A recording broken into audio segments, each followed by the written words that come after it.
Et c'est vraiment malheureux. J'ai perdu encore 2 enfants ici à Kinshasa. 3 enfants, je les ai perdus au Canada. 2 enfants, je les ai perdus ici à Kinshasa.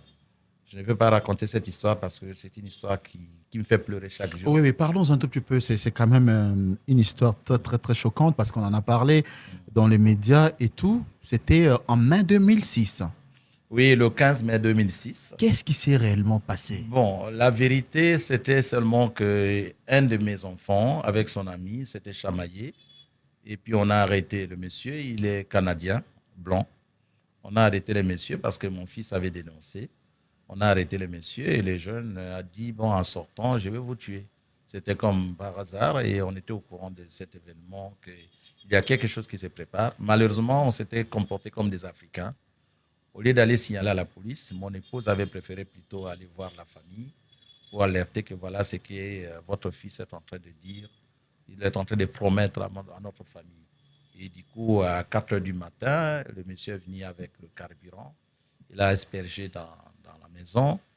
Il a torché et une maison. Si vous tapez mon nom sur Google, www, vous allez dans les Google et Tibacco Family, vous allez voir le fait et tout ça.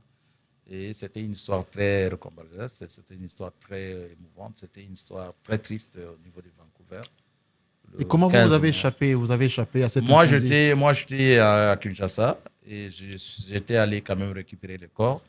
Et il y a comment on dit, un mausolée que je fais au niveau de Kinkole. Si vous allez, peut-être vous allez voir les mausolées que je fais pour la famille. C'est triste, mais les gens me voient tourner, rigoler, mais je vous dis que chaque jour avant de sortir, je vais aux toilettes, je pleure et puis je prends le courage et je sors. Et c'est comme ça pour ne pas être bloqué en fait. Mais c'est une histoire très compliquée. Et j'ai perdu aussi mon fils de 28 ans. Il a passé toute sa vie en Europe. Il était venu à Kinshasa. Et à un moment donné, il ne voulait pas rentrer. Et sa maman qui est à Londres, elle a insisté que l'enfant rentre. Mais un médecin lui a piqué des somnifères. Arrivé à l'aéroport, il est tombé. Et puis il est rentré. Le médecin a déclaré qu'il est décédé. Et on l'a amené à l'hôpital alors qu'il n'était pas décédé. On l'a retrouvé le matin décédé dans la mort.